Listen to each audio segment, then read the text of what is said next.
So, if you have ever been to a Chinese restaurant, you know, the Chinese are very nice people. They have an oppressive government. So, to go ahead and not trust China doesn't mean that you don't trust Chinese Americans or people visiting here with uh, innocent intention. Uh, the same thing goes for the Brits and the Israelis and the French and the Germans and so on and so forth. However, we do need to look at what has happened with Hunter Biden and China, and we need to understand what's in front of us.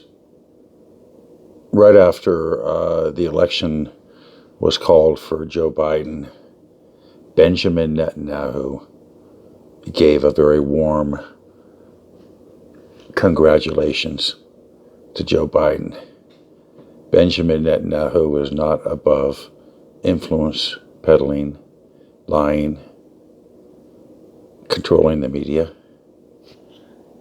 working hand in hand with the CIA, which he has, we know that, and tapping the White House. He's been doing that for over 20 years. As I previously reported, all you had to do is take a look at a man named Jonathan Pollard. They've named streets after him and parks after him in Israel. And this is a man who stole secrets from America, and we looked the other way after we released him from prison. And at one point, Benjamin Netanyahu attempted to extort President Clinton by stating, we've got 30 hours of audio of you and Monica Lewinsky, so we're going to release it, and you're going to spring Pollard. And from what I hear, you know, the chatter is that Clinton replied, okay, we're going to go ahead and we're going to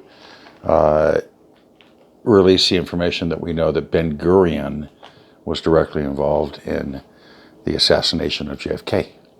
And things are starting to come out right now. And it's true. I'll tell you right now, it was Ben Gurion who ordered the assassination of an American president, John Fitzgerald Kennedy.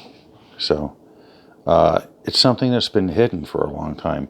And since Operation Splinter is now beginning in earnest, and the CIA is facing the DIA, my feeling is God wins. End of story. So that's that. And you need to really look at the history of all this. You know, you need to go into Michael Collins Piper. And he said Jack Ruby was connected to two people who were involved in smuggling nuclear triggers to Israel. One was Lawrence Myers. Lawrence V. Myers was in Dallas with Jack Ruby at the Cabana Hotel on the night of November 21st, 1963. I'm not going to tell you who the other person is, you can guess.